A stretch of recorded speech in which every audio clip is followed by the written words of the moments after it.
या बातमीपत्राचे प्रायोजक आहे यल्लम्मा टेम्पल, दाजीपेठ, सोलापूर।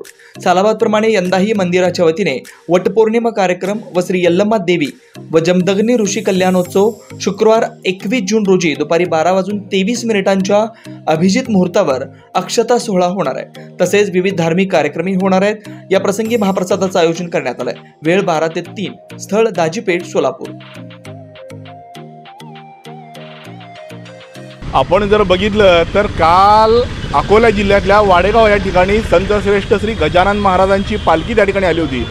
वारकऱ्यांसमवेत श्री नाना पटोले साहेब हे दर्शन घेण्यासाठी त्या ठिकाणी गेले असता पावसामुळे प्रचंड मोठा चिखल त्या ठिकाणी झाला होता।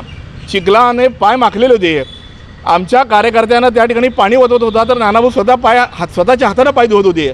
असं असताना देखील राष्ट्रवादीचे वाचाळवीर आमदार अमोल मेटकरी यांनी जाणीवपूर्वक नाना पटोलेंवरती टीका करण्याचं काल पाप या ठिकाणी केलं।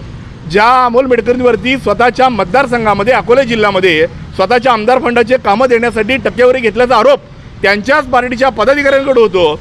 शिवछत्रपतींचा इतिहास सांगण्यासाठी जे स्वतः पैसे घेतल्याचा आरोप त्यांच्यावर वारंवार होतो। अशा वाचाळवीर ज्यांची पहिल्यांदाच विधान परिषदेची आमदारकी आहे, वरिष्ठ सभागृहामध्ये चांगलं काम करावं अशी अपेक्षा असताना जाणीवपूर्वक मोठ्या नेत्यांवरती टीका करायची, स्वतः प्रसिद्धीच्या धोतात राहण्याचं पाप हे अमोल मेटकरी वारंवार करत आहेत। त्यामुळे अमोल मेटकरींनी स्वतःची लायकी या ठिकाणी ओळखावी, स्वतःची बौद्धिक क्षमता या ठिकाणी ओळखावी।